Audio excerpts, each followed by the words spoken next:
요한계시록은 모든 성도들에게 영원한 하나님의 나라를 바라보게 하시려고 하나님이 주신 책입니다. 우리가 어떤 어려움과 고난 속에서도 하나님의 말씀대로 믿음으로 살아갈 수 있는 힘은 우리의 눈이 열려서 하늘을 바라보게 될 때 우리에게 부어지는 것입니다. 그래서 성령께서 요한을 사로잡아서 지금 하늘을 바라보는 눈을 열어주시는 거예요. 요한이 보니 하늘이 열리고 말로 형언할 수 없는 하나님의 나라의 영광스러운 하나님의 보좌와 또 그 위에 앉으신 하나님을 보게 되는 거예요. 그리고 네 생물과 24장로와 수많은 천사들이 하나님 앞에 찬양과 경배를 드리는 너무나도 장엄한 천상의 예배를 요한이 보는 겁니다.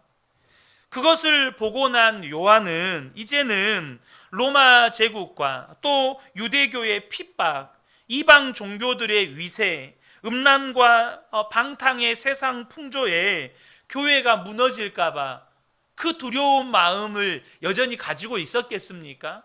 그 모든 두려움이 떠나가는 것입니다. 진짜를 봐버리면 허상들은 더 이상 두려움의 대상이 아닌 것입니다. 그런데 요한계시록 오늘 본문 5장에 가면요, 요한이 본 것이 또 하나가 있어요. 그게 뭐냐면 하나님의 오른손에 두루마리가 하나 있는 것이었습니다. 이 두루마리는 이제 하나님께서 온 세상을 심판하시고 성도들을 구원해 주실 그 모든 과정들이 기록되어 있는 책입니다.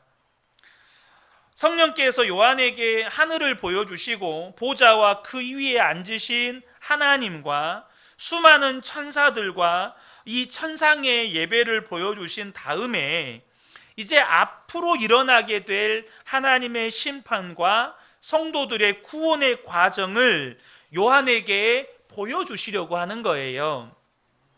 아마 요한은 굉장히 흥분되고 놀랐을 것입니다. 왜냐하면 그것은 요한이 너무나도 알고 싶었던 것이기 때문입니다. 지금 당장 교회가 무너져 가고 있어요. 주님은 다시 오신다고 말씀하셨어요. 그런데 눈에 보이는 현상은 성도들이 믿음에서 떠나가고 순교당하고 교회는 무너져 가고 있고, 그런 것을 보는 요한의 마음은 무너져 내리는 거죠. 그래서 사실 이 예수님이 이 땅에 계실 때 제자들이 정말로 알고 싶었던 게 있었어요. 그게 뭐였습니까?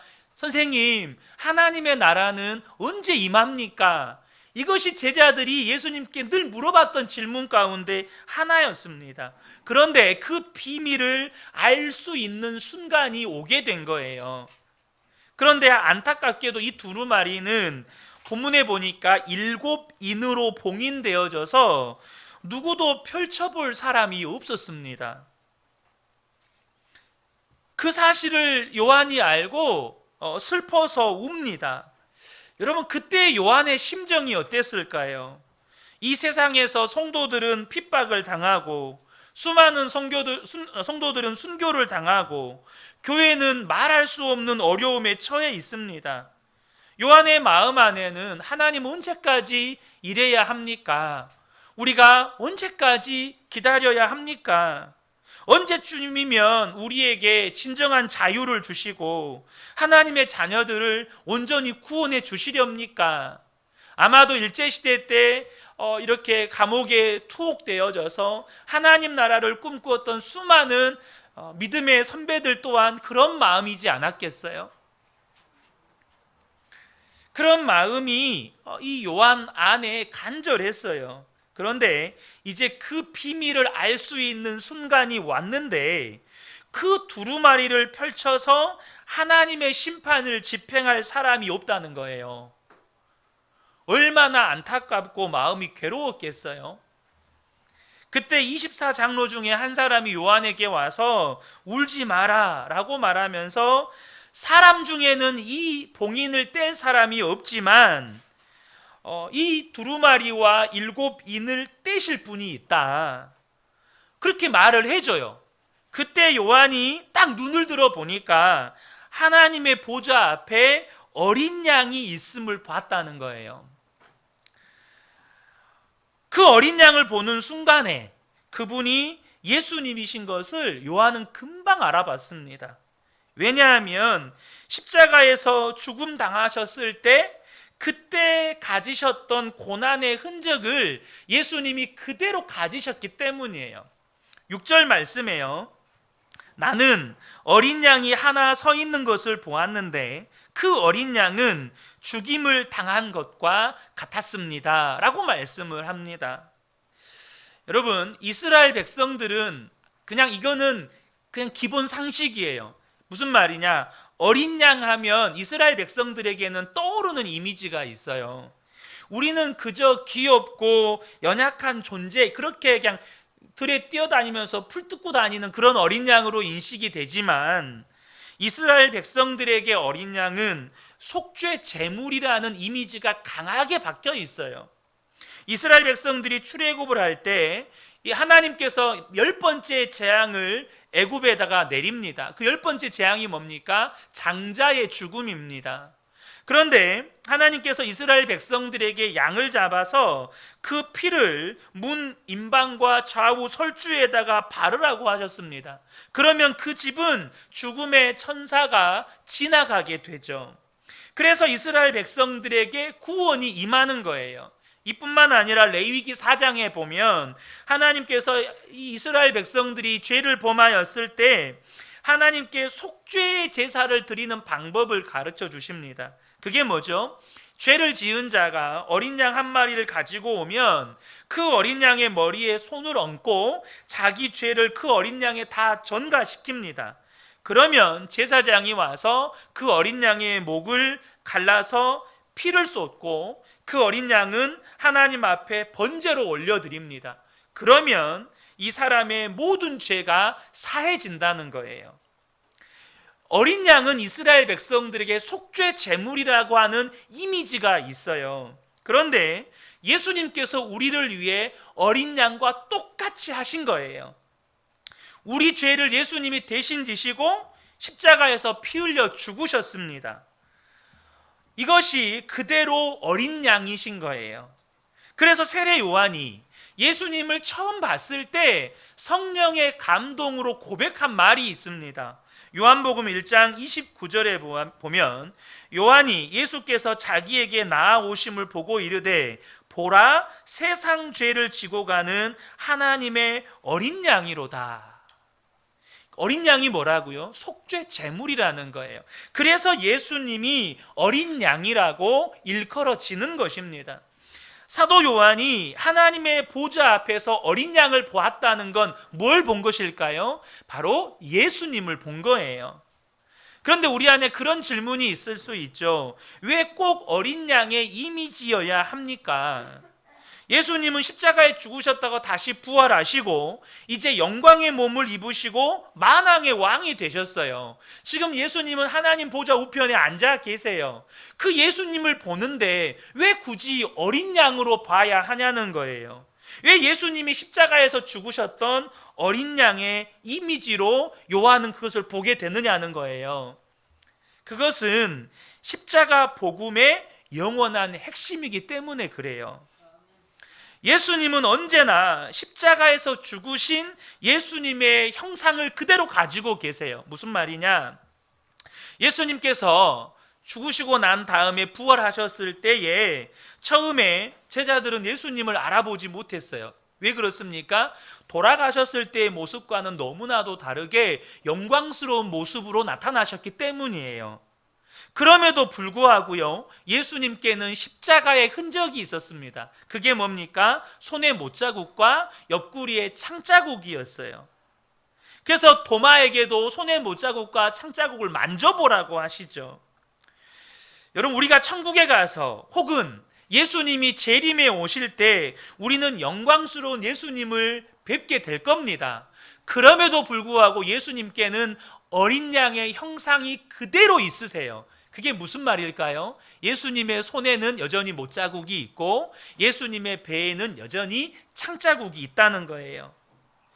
그래서 우리는 그분을 보면 너무나도 영광스러운 모습으로 계시지만 그 어린 양의 흔적이신 손의 못자국과 배의 창자국을 가지고 계시기 때문에 아, 저분이 예수님이시구나 라는 것을 알게 된다는 거예요. 페니 제인 크로스비라고 하는 맹인 찬송 작가가 있습니다. 그분이 찬송가 240장을 작사했는데 그 가사가 이렇습니다. 주가 맡긴 모든 역사 힘을 다해 마치고 밝고 밝은 그 아침을 맞을 때 요단강을 건너가서 주의 손을 붙잡고 기쁨으로 주의 얼굴 배우리. 나의 주를 내가 그의 곁에 서서 배우며 나의 주를 손에 못자국을 보아 알겠네. 여러분, 감동적이지 않습니까? 여러분, 우리가 주님 앞에 섰을 때 그분이 주님이신 것을 무엇으로 압니까? 사실 물론 하나님보다도 못하지만 천사들도 굉장히 엄청난 영광스러운 모습으로 있거든요. 근데 그분이 예수님이신 걸 어떻게 아냐고요?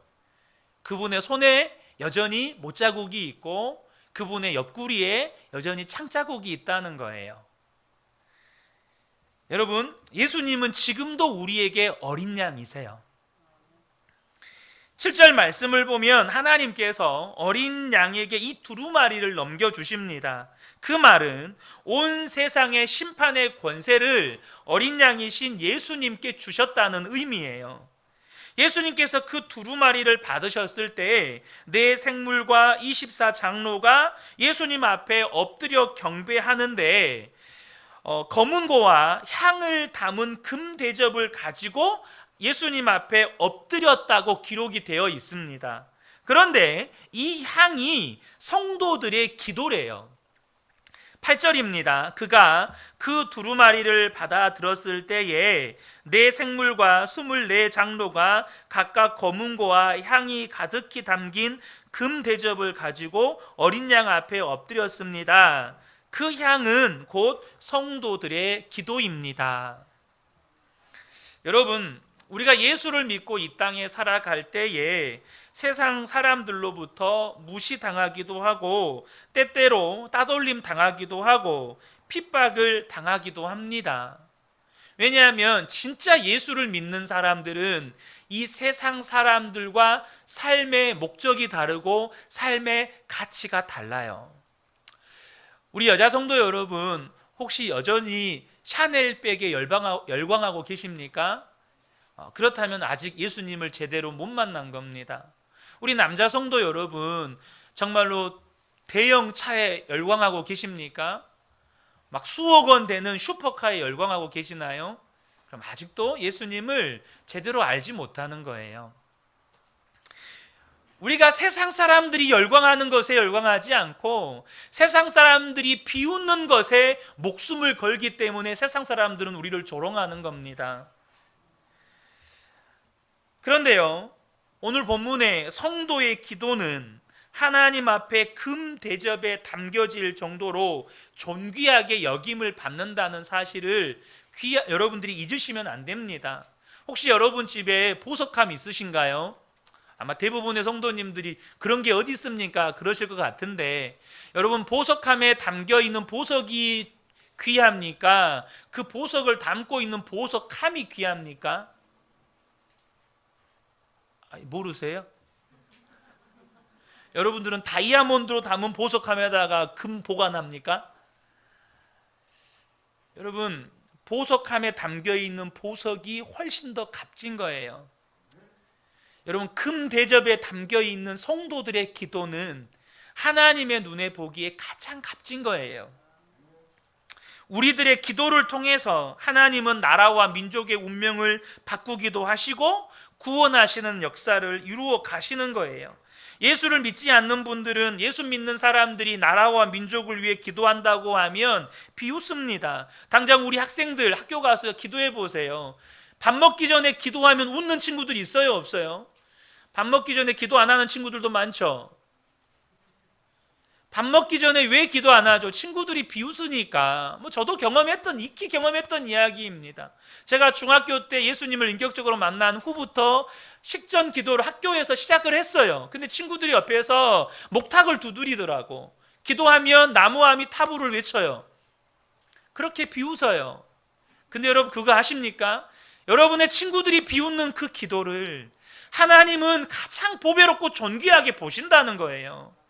여러분 기도를 하찮게 여기지 마세요. 기도가 무슨 힘이 있냐고, 그럴 시간이 있으면 책 한 글자라도 더 보라고 이야기하죠. 세계 모든 나라 학자들이 한국 전쟁 이후에 대한민국 수도인 서울에 건물 하나 성한 것이 없는 것을 보고는 대한민국은 더 이상 희망이 없는 나라라고 말했습니다. 메가더 장군이 인천 상륙작전을 펼치면서 인천으로 침입해 들어올 때 이 대한민국은 전쟁 이전 상태로 돌아가는데 100년이 걸릴 거라고 말했습니다. 여러분 전쟁 이전 상태의 대한민국은 세계에서 10손가락 안에 들 정도로 못 살았습니다. 아프리카의 에티오피아보다 못 살은 나라가 대한민국이었습니다. 그런데 대한민국은 전쟁 후에 60년이 안 돼서 세계 10대 경제 대국으로 성장을 합니다. 어떻게 대한민국이 이렇게 성장할 수 있는가? 많은 학자들이 그 원인을 알 수 없기 때문에 단순히 하는 말은 한강의 기적이라고 말합니다. 그런데요, 믿는 우리들은 알고 있습니다. 거기에는 분명한 이유가 있어요. 원인이 없는 결과는 없습니다. 원인 없는 결과는 없어요. 여러분의 삶에 원인이 없는데 갑자기 무슨 일이 일어납니까? 예수님께서 왜 이 땅에 오셨습니까? 원인이 없는데 예수님이 이 땅에 오십니까? 우리가 그 모든 일어나는 역사들은 여러분 초자연적인 하나님의 권능이고 역사고 섭리지만 여러분 거기에는 원인이 있어요. 뭡니까? 인생을 사랑하시는 하나님의 사랑이 있는 거예요. 하나님이 창조하신 그 인간들이 결코 지옥으로 떨어지는 것을 보실 수가 없는 하나님의 사랑이 있기 때문에 예수님께서 이 땅에 인간의 몸을 입고 오시는 거예요. 여러분 한강의 기적이 아니에요. 거기에는 우리 믿음의 선배들의 기도가 있었어요. 눈물의 기도가 있었어요. 아무것도 할 수 없으니까 기도밖에 할 것이 없었어요. 심지어 1948년 5월 31일 대한민국 재헌국회 제1차 회의는 하나님께 올려드리는 감사 기도로 시작됩니다. 이것은 대한민국 국회 속기록에 기록되어 있는 거예요. 당시 임시의장으로 선출된 이승만 박사가 1차 회의를 시작하면서 순서에도 없는 기도를 즉흥적으로 이윤영 의원에게 제안하게 됩니다. 대한민국 독립민주국 1차 회의를 여기서 열게 된 것을 우리가 하나님께 감사해야 할 것입니다. 종교, 사상, 무엇을 가지고 있든지 누구나 오늘을 당해 사람의 힘만으로 된 것이라고 우리는 자랑할 수 없을 것입니다. 그러므로 하나님께 기도드리지 않을 수 없습니다. 동의하십니까? 동의합니다. 제청합니다. 우리가 다 성심으로 일어서 하나님께 감사를 드릴 터인데 이윤영 의원 나오셔서 간단한 말씀으로 기도를 올려주시기를 바랍니다. 이윤영 의원이 나올 때 일동 기립합니다. 목사이면서 3.1 만세운동에 가담하여서 1년 6개월 동안 옥고를 치르기도 했던 이윤영 의원이 한 기도의 일부입니다. 이 우주와 만물을 창조하시고 인간의 역사를 섭리하시는 하나님이시여, 이 민족을 돌아보시고 이 땅에 축복하셔서 감사에 넘치는 오늘이 있게 하심을 주님께 저희들은 성심으로 감사하나이다. 오랜 시일 동안 이 민족의 고통과 호소를 들으시사 정의의 칼을 빼서 일제의 폭력을 굽히시사 하나님은 이제 세계 만방의 양심을 움직이시고 또한 우리 민족의 염원을 들으심으로 이 기쁜 역사적 환희의 날을 이 시간에 우리에게 오게 하심은 하나님의 섭리가 세계 만방에 성시하신 것으로 저희들은 믿나이다. 역사의 첫걸음을 걷는 오늘의 우리의 환희와 우리의 감격에 넘치는 이 민족적 기쁨을 다 하나님께 영광과 감사를 올리나이다. 여러분 세계 200여 개국이 넘는 어떤 나라도요, 처음으로 국회를 시작할 때 하나님 앞에 감사의 기도로 시작한 나라가 없어요. 그거 아십니까? 하나님은 성도의 기도를 통해서 역사하세요. 여러분이 하나님께 올려드리는 그 기도가 지금 당장 내 눈앞에 어떤 눈에 보이는 현상으로 나타나지 않을지라도 하나님은 그것을 금대접에 받으시고 너무너무 기뻐하신다는 것을 아셔야 돼요. 여러분 새벽을 깨우세요. 여러분의 잠들에 있는 영혼을 깨워서 기도의 자리로 나오세요. 여러분의 기도가 여러분의 삶을 바꾸는 거예요. 기도하지 않으면서 하나님의 역사를 기대한다. 여러분, 그것은 완전히 모순인 거예요. 무슨 모순입니까? 공부를 안 했는데 시험 잘 보기를 기대하는 것과 똑같은 거예요. 성도들의 기도는 존귀한 것입니다. 예수님이 두루마리를 받으시자 내 생물과 24장로가 새 노래로 주님께 찬양을 합니다. 그러자 수만의 천사들이 크게 외치면서 주님을 찬양합니다. 그리고 이어서 세상에 있는 모든 피조물들도 주님을 찬양했다고 9절부터 13절까지 말씀하고 있습니다. 어린 양 예수님께 들려지는 찬양의 가사 하나하나를 요한이 지금 기록을 하고 있거든요. 여러분, 내 생물 24장로, 그 수를 헤아릴 수 없는 천천만만의 천사들, 그리고 세상 모든 피조물들이 한 목소리로 하나님께 찬양을 올려드릴 때 그 장면을 보면서 그 찬양의 가사 하나하나를 지금 여기에다가 기록을 하고 있어요. 여러분, 요한의 마음이 얼마나 감격과 감동으로 충만했을까요? 여러분, 저와 여러분이 어린 양 예수를 절대 잊으시면 안 돼요. 여러분, 천국에 있는 모든 존재가 찬양할 때 외칠 이름이 어린 양 예수예요. 천국에 있는 모든 존재가 하나님을 찬양할 때 외치는 그 이름이 어린 양 예수. 이것은 너무나도 아름다운 이름이에요. 우리가 이 어린 양 예수를 믿음으로 정말로 바라보게 되면 우리의 삶에 어떤 어려움과 시련이 있더라도 우리는 능히 일어날 수 있게 되는 거예요. 어린 양 예수를 바라보는 눈이 열리고 나면 여러분의 삶 가운데 있는 모든 의문도 질문도 다 사라져요. 그냥 어린 양 예수의 영광이 여러분의 삶에 있는 모든 의문, 질문, 불평, 원망 다 녹여버려요. 압도해 버리는 거예요. 우리 안에 어떤 답답함도 어려움도 다 답을 얻게 되는 겁니다. 그러면 도대체 어떻게 어린 양 예수를 우리가 볼 수 있는가? 요한은 하늘에 올라가서 어린 양 예수를 봤어요. 지금 우리는 이곳에서 동일하게 어린 양 예수를 봅니다. 그것은 바로 십자가예요. 여러분이 길거리를 지나가면서 흔히 볼 수 있는 그 십자가를 절대 하찮게 여기시면 안 돼요. 십자가는 때때로 많은 사람들에게 구원의 교리 정도로 이해됩니다. 예수님께서 저기서 죽으셨고 그래서 내 모든 죄가 사함받은 거지. 구원의 복음을 우리는 십자가를 통해서 이해합니다. 그런데 요한은요, 하늘에서 어린 양을 봤습니다. 어린 양을 봤다는 말은 뭐냐 하면 그 십자가를 통해서 십자가 복음을 구원의 교리로 이해했다는 말이 아니라 한 인격이신 예수 그리스도를 봤다는 거예요. 구원의 교리 정도가 아니고 복음 자체이신 예수님을 봤다는 겁니다. 그러므로 저와 여러분이 십자가를 볼 때 그저 구원의 교리를 이해하는 정도로 그치시면 안 된다는 거예요. 우리는 십자가의 예수님, 그 어린 양이신 예수님을 보는 믿음의 눈이 뜨이셔야 합니다. 지금 대한민국은 거리마다 십자가가 가득해요.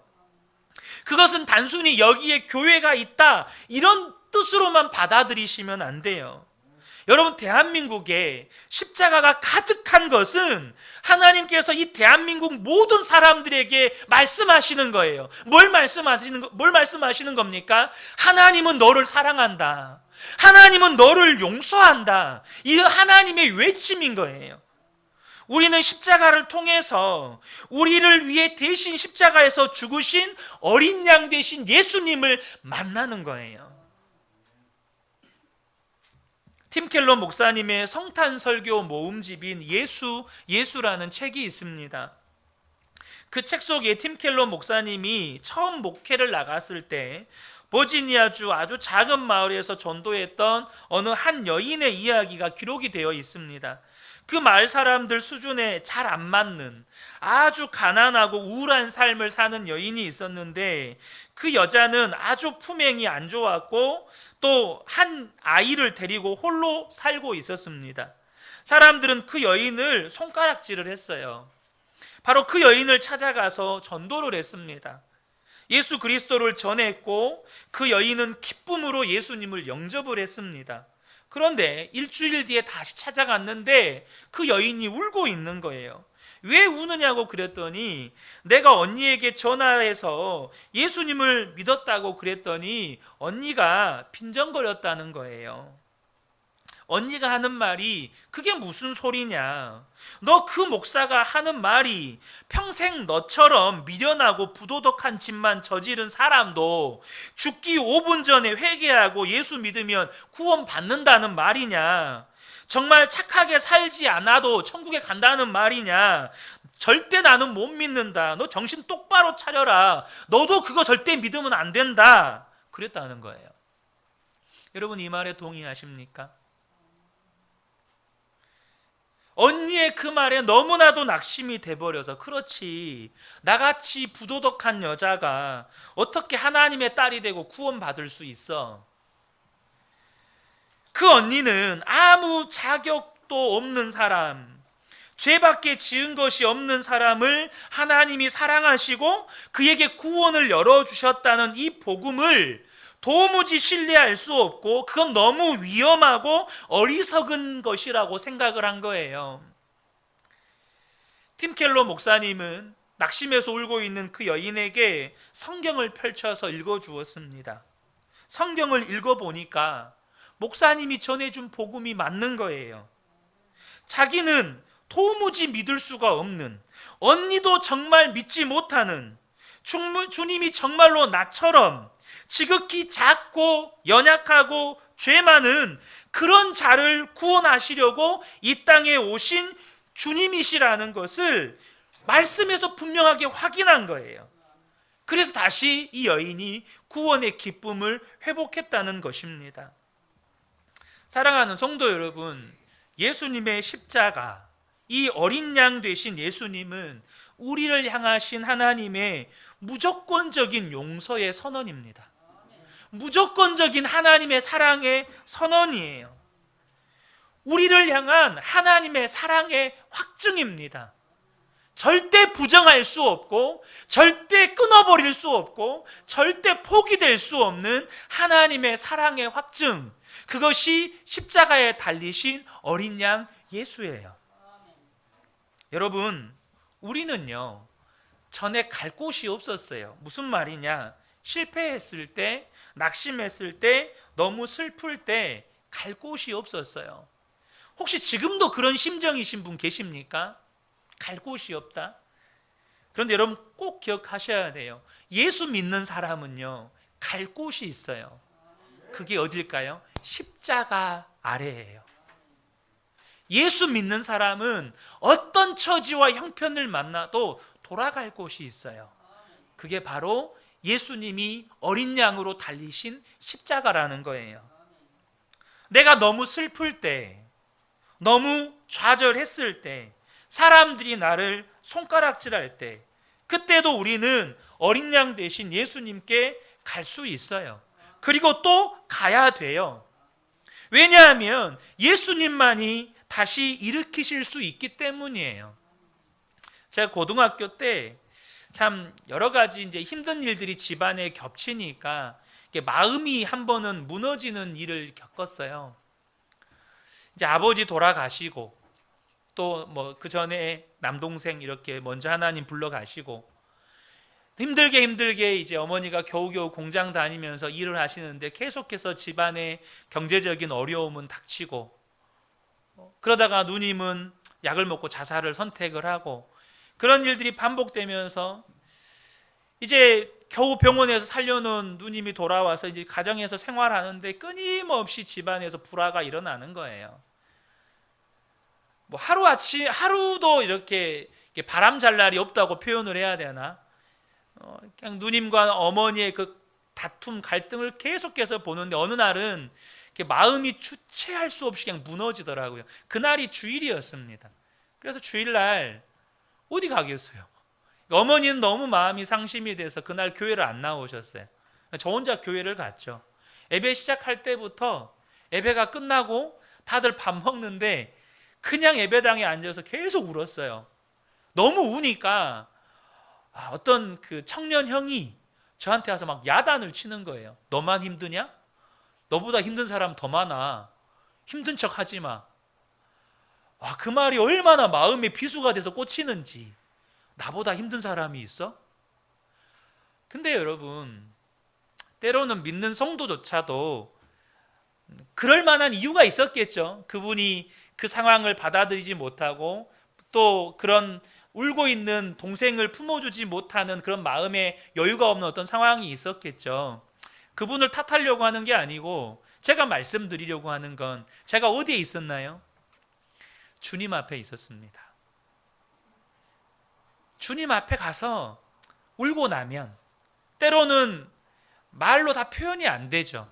제가 저희 하은이 수술방에 들여놓고 하나님 앞에 무슨 기도를 했겠어요?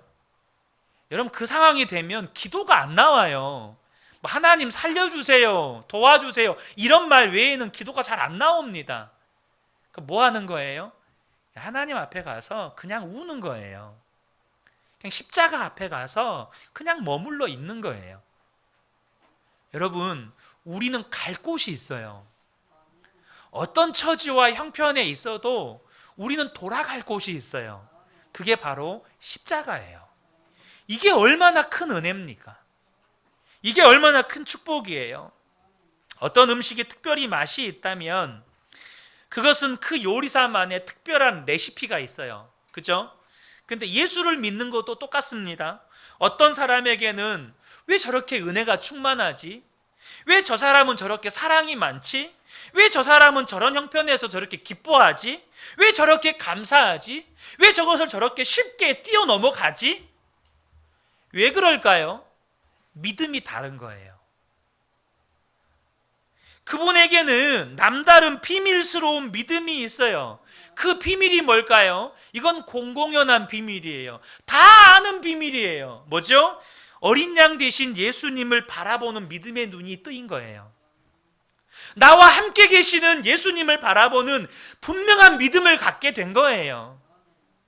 어린 양 대신 예수님을 바라보는 믿음의 눈이 뜨이고 나면 낙심할 일, 섭섭할 일, 미워할 일, 절망할 일이 없어요. 그저 기쁘고 감사하고 여러분 그렇게 되는 거예요. 어떤 상황에서도 찬양이 나오는 거예요. 어느 목사님 사모님께서 이혼하시겠다고 보따리를 싸셨습니다. 저희 사모는 아닙니다. 시어머니와의 관계의 어려움 때문이었습니다. 목사님이 외아들인데 시어머니가 며느리를 연적으로 생각을 하는 거예요. 사모님이 얼마나 힘들었는지 살이 빠져서 빼빼 말라버리셨습니다. 도무지 살 수 없을 것 같아서 그래서 이혼하자고 보따리를 싸버렸어요. 그런데 이 목사님의 말 한마디에 그 보따리를 다시 푸셨다는 거예요. 목사님이 이렇게 말씀하셨대요. 당신이 힘든 것 다 압니다. 당신이 보따리를 싼 것도 충분히 이해합니다. 그런데 내가 당신을 사랑한다는 것은 당신에게 무슨 의미입니까? 내가 당신을 사랑하는 것이 어머니가 당신을 힘들게 하는 것보다 작으면 떠나십시오. 그러나 어머니가 당신을 힘들게 하는 것보다 내가 당신을 사랑하는 것이 더 크다고 생각되거든 보따리를 푸세요. 우리 모든 남편들이 이렇게 아내들에게 고백해 주시기를 축복합니다. 그 말에 사모님이 눈이 뜨이셨대요. 도무지 못 살 거라고 생각을 했는데 시어머니 때문에 너무 힘들다 보니까 그만 남편의 사랑을 잊고 산 거예요.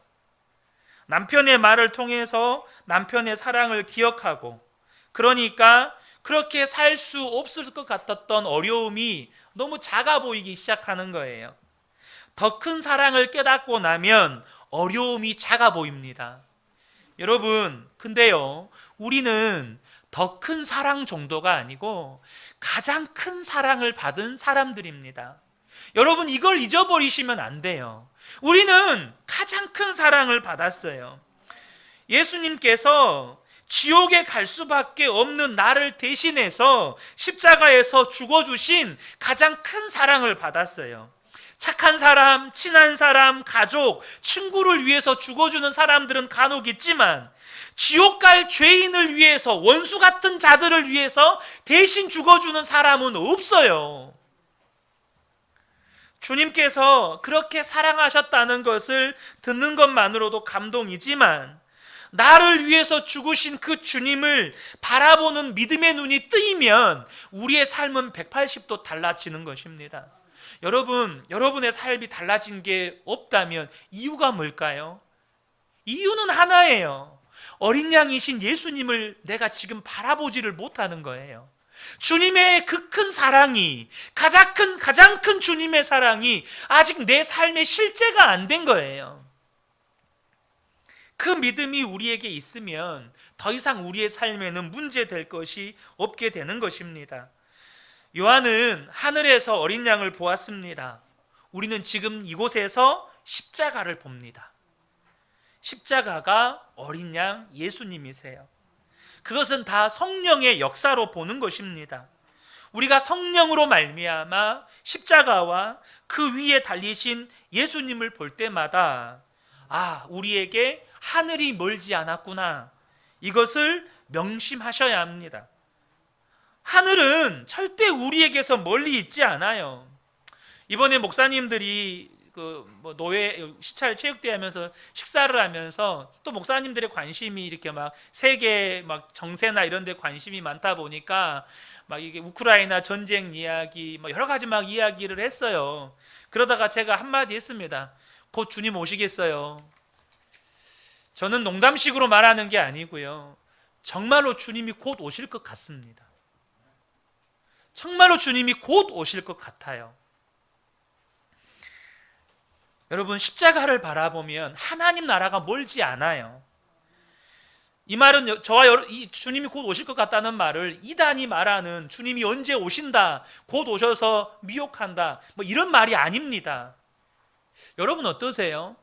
저요, 지금도 기억합니다. 제가 엊그제 예령이만 했던 것 같아요. 저 엊그제 예령이만 했거든요. 근데 벌써 인생의 반환점을 돌아버렸어요. 너무 빨라요. 너무 빨라요. 우리 우리 교회에서 제일 연세 많으신 우리 함집사님도 계시고 엊그제 같으셨죠? 10대가 엊그제 같았는데 이제 곧 주님 앞에 가셔야 돼요. 너무너무 빨라요. 세월이 너무 빠릅니다. 여러분, 저와 여러분이 십자가를 통해서 어린 양 예수님을 우리가 바라보셔야 돼요. 그래서 하나님의 사랑이 우리에게도 부어지고, 그러면 우리도 주님을 사랑하게 되는 겁니다.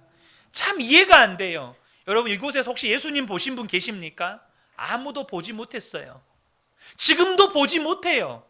근데 예수님 사랑하십니까? 라고 말하면 예, 저는 예수님을 사랑합니다 라고 말씀하실 분들이 계세요. 왜 그렇습니까? 우리 안에 역사하시는 성령님 때문이에요. 베드로전서 1장 8절에 예수를 너희가 보지 못하였으나 사랑하는도다. 이제도 보지 못하나 믿고 말할 수 없는 영광스러운 즐거움으로 기뻐하니. 예수님을 기뻐해요. 도대체 뭐 때문입니까? 성령으로 말미암아 십자가에 달리신 어린 양 예수를 바라보기 때문입니다. 그러므로 우리가 예수를 믿는다는 건 어린 양 예수를 바라보는 자라는 뜻이에요. 만약 어린 양 대신 예수님을 바라보고 있지 못하다면 그분은 아직도 예수님을 온전히 믿는 분이 아니에요. 어린 양 예수를 바라보게 되면 내 생각도 말도 행동도 다 달라지게 돼요. 그리고 우리 안에서 이 요한계시록 5장에서 기록되어 있는 주님을 향한 찬양의 고백이 터져 나오는 겁니다. 오늘 본문에 어린 양 예수님을 향한 24장로들, 네 생물들, 그리고 천천만만의 천사들의 찬양, 또 온갖 피조물들의 찬양의 가사가 기록이 되어 있습니다. 곡조는 몰라요. 하지만 가사는 기록이 되어 있어요. 이 시간에 우리가 그 가사를 함께 읽고 오늘 말씀을 맺고자 합니다. 자막 띄워주시고요. 우리 함께 읽겠습니다.